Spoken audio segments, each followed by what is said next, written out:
on ne s'en rend pas forcément compte, mais chaque matin, dans la salle de bain, on interagit avec des millénaires d'histoire et de science. Non, la chimie, ce n'est pas juste un truc de labo. En fait, elle est partout, dans les produits les plus personnels qu'on utilise. Alors c'est parti, on va plonger dans la science qui se cache juste sous notre nez, dans notre quotidien. Et oui, ce simple pain de savon, il a une histoire, mais alors une histoire incroyablement riche. Faut imaginer les premières traces, ça remonte à 3000 ans avant notre ère, au Proche-Orient. Pendant des siècles, on l'a même vu comme un remède, carrément. Et puis c'est seulement au XVe siècle que sa fabrication a vraiment décollé pour devenir ce petit objet qu'on connaît tous aujourd'hui. Mais alors, la vraie question c'est comment est-ce qu'on fait pour transformer de l'huile et de la soude en un truc qui nettoie? Comment des ingrédients aussi basiques, de la graisse et une solution qui vient des cendres, peuvent se combiner pour créer un produit aussi efficace? Eh bien, la réponse, c'est une réaction chimique absolument fascinante. Allez, on entre dans le vif du sujet. Cette fameuse transformation, des cendres savon, c'est un processus chimique qui a un nom un peu savant, la saponification. Mais vous allez voir, en vrai, c'est plus simple que ça en a l'air. Bon, en gros, il y a 3 étapes clés. D'abord, la synthèse. Là, on chauffe l'huile avec de l'hydroxyde de sodium. Ensuite, l'extraction. C'est un peu comme essayer de séparer l'huile de l'eau. Pour ça, on verse le mélange dans de l'eau salée. Le savon, lui, il déteste le sel, alors il se sépare et hop, il flotte à la surface. C'est une super astuce de chimiste, ça s'appelle le relargage.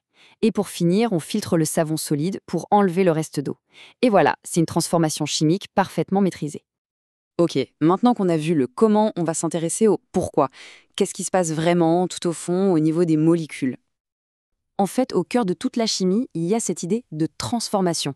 C'est un peu comme quand on cuisine. On prend des ingrédients, ce sont les réactifs, on les mélange et à la fin, on obtient un plat complètement différent, les produits.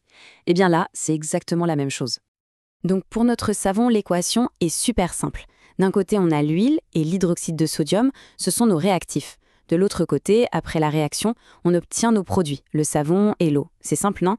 Les molécules du début ont juste été réarrangées pour en créer de toutes nouvelles. Et cette idée, elle est parfaitement résumée par le grand chimiste français Antoine Lavoisier, avec sa célèbre phrase. Ce principe, la conservation de la matière, c'est vraiment la base de toute la chimie. Ça veut dire que dans notre savon, tous les atomes de l'huile et de la soude sont toujours là. Simplement, ils se sont organisés d'une autre façon. Le truc, c'est que certaines réactions chimiques sont très lentes. Alors pour leur donner un coup de pouce, les chimistes ont des assistants un peu spéciaux. On pourrait les voir comme des sortes d'entremetteurs du monde chimique. Et cet entremetteur, c'est le catalyseur. Son super pouvoir, il accélère la rencontre entre les molécules pour que la réaction se fasse plus vite. Mais attention, il ne s'engage jamais. Il sort de la réaction exactement comme il y est entré, intact et prêt à recommencer le job. C'est vraiment le héros méconnu de l'industrie et même de notre propre corps. Et ces entremetteurs, ils ont plusieurs façons de travailler. Parfois, ils se mélangent complètement aux réactifs, ils sont dans la même phase, comme on dit, par exemple, tout est liquide. Ça, c'est la catalyse homogène. D'autres fois, ils restent à part, un peu comme un caillou solide dans une rivière liquide. Ça, c'est la catalyse hétérogène. Et puis, il y a les champions, toute catégorie de la catalyse, les enzymes. Eux, ce sont les catalyseurs du vivant, ils orchestrent toute la chimie de la vie. Et des catalyseurs, il y en a vraiment partout autour de nous. Par exemple, pour créer cet arôme de banane qu'on retrouve dans certains aliments, on utilise un catalyseur liquide, donc c'est homogène. Pour transformer des ingrédients dans les produits cosmétiques, on se sert souvent de métaux solides, comme le platine, là c'est hétérogène. Et puis, quand la peau bronze au soleil, c'est grâce à une enzyme, la tyrosinase. C'est le parfait exemple de catalyse enzymatique à l'œuvre dans notre corps. Bon, maintenant, on va passer du produit à la peau. Parce qu'il y a toute une chimie invisible, mais absolument essentielle, qui se passe en permanence à sa surface. Regardez ce chiffre, 5,5. Alors, à votre avis, qu'est-ce que ça peut bien être? C'est un chiffre qui est absolument crucial pour la santé de la peau. Eh bien, 5,5, c'est le pH moyen d'une peau saine. Et cette légère acidité, ce n'est pas du tout une faiblesse. Au contraire, c'est une force. C'est elle qui forme ce qu'on appelle le manteau acide, une sorte de barrière protectrice naturelle contre les agressions extérieures. Juste pour qu'on soit bien d'accord, le pH, c'est tout simplement une échelle qui mesure si quelque chose est acide ou basique. L'échelle va de 0 à 14, 7 c'est neutre, en dessous c'est acide et au-dessus c'est basique ou alcalin. La peau se situe donc bien du côté légèrement acide. Et attention, ce pH n'est pas le même pour tout le monde. Comme on le voit ici, le type de peau a une influence directe sur cet équilibre.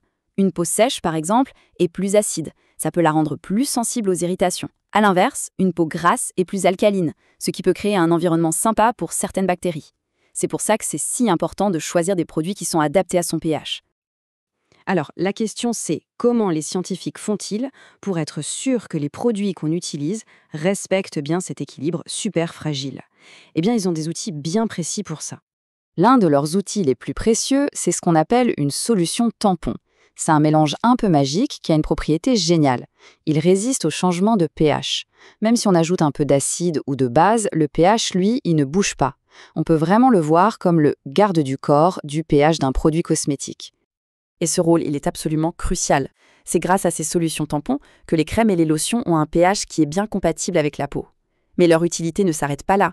On les utilise partout en science, que ce soit pour calibrer des instruments de mesure comme les pH-mètres ou pour stabiliser des médicaments. D'accord, mais comment être sûr que chaque pot de crème a exactement la bonne formule? Là, les chimistes se transforment en véritables détectives.